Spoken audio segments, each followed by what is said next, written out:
Hey, what's up everyone? This is Ryan Sims, and in this video, we're going to talk about how to cut out hair in Photoshop.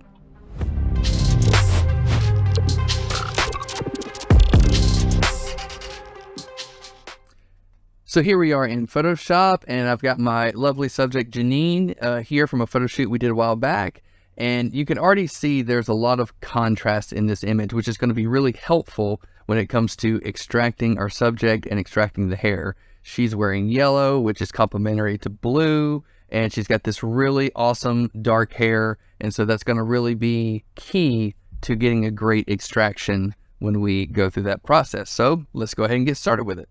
I'm going to hit the W hotkey to bring up my magic wand tool. And just to give you a heads up, I'm using the latest version of Photoshop. I believe it's 24.0.1, something like that. So the newest version of Photoshop has a very, very cool feature. When you pull up the magic wand tool and you go over to this option right over here, select subject, you can go to this little drop down menu, click on that, go down to cloud, which is going to give you detailed results. Click on that right there.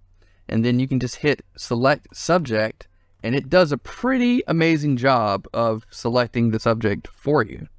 So let's see how it does.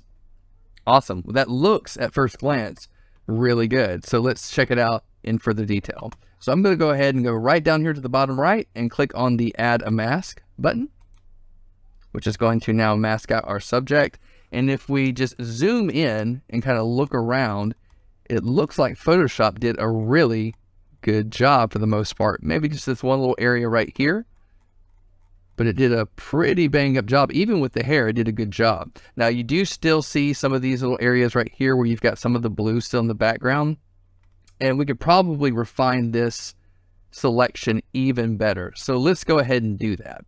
So once we have our selection, we're going to double click on the mask right here, and this is going to pull up our selection and mask settings. And the first thing I want to do is I want to head over here to the Refine Edge brush tool and select that, or you can hit the hotkey R to pull that up. And as we look at this brush, you can see it's just a circle, which is the brush radius, and a little plus sign in the very center. And that plus sign is going to be where we select what color we don't want and then paint it out. So I'm going to go right here to the blue and just kind of paint my way out.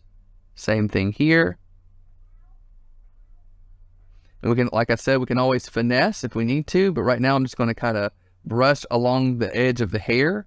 And this is going to kind of take our hair selection and make it a little bit more refined. And as you can see, we pulled in just a little bit more hair detail from before. We've got little extra hairs that are kind of sticking out here. And the view up here in the top right, if you want, you can actually click this little drop down menu right here.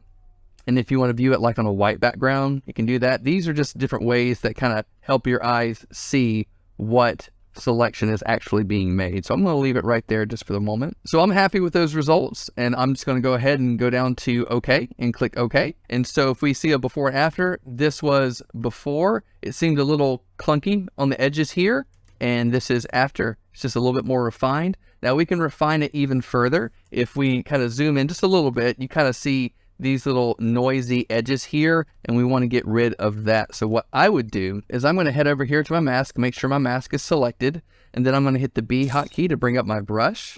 Now if I paint with a white brush, if I end up painting too much here on the edge, then we'll end up getting some of that blue back. One really cool way to not do that is to go up to your blending mode for your brush and go down to overlay and select that. Now if I were to paint all the way out, it's going to refine it just to the hair. Now I don't want to be too hard with that brush, because then you see we start to get a little bit of that blue back. So I'm going to undo that, and I'm just going to kind of paint lightly right here on the edges, like so, to bring some of that detail back.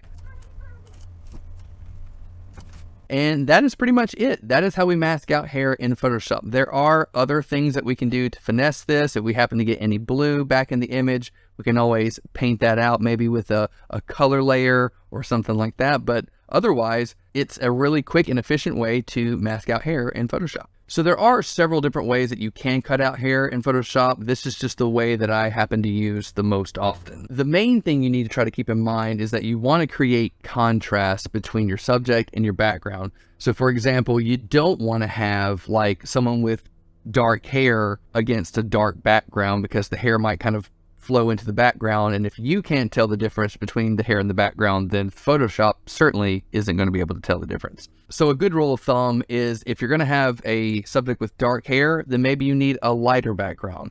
Or if you have a subject with lighter hair, like blonde hair or platinum, then maybe a darker background. Some people prefer to use a green screen, which is totally fine. Again, the goal is contrast. When it comes to lighting, when it comes to color, anything that will separate your subject from the background and make Photoshop's job easier will make, ultimately, your job easier. So I hope you enjoyed that video. Please consider liking this video and subscribing to our channel if you'd like to see more content like this, and leave a comment on what kind of videos you'd like for us to work on next. Until next time, create more, say less, stay creative.